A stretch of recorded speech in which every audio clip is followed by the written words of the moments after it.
मौलाना साहब जो YouTube channel ज़रूर subscribe कंदा। सही नमाज़ी हालत में वज़ू फासिद थी पई तो पोइ छा करणु खपे।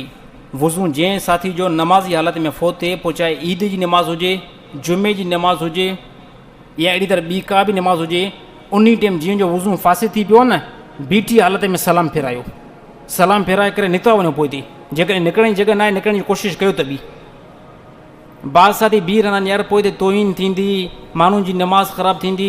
नमाज़ी जे आॾो टपण में नमाज़ फासिद नाहे थींदी।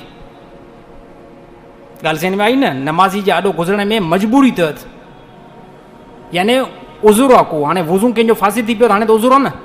हाणे त ग़रीब बीठो छा कंदो? अगरि बीठो हूंदो न, पेशमाम सलाम फेराए वञे, भले पेशमाम सां गॾु हले, हिन जी नमाज़ थींदी ई न।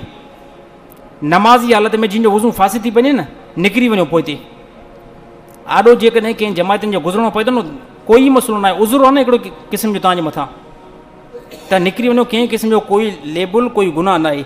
वञी करे पंहिंजो वज़ू ठाहे अचो, वज़ू बणाए करे पेशमा जो पोयां बीह करे पंहिंजी नमाज़ जेको आहे दुबारा शुरू कयो।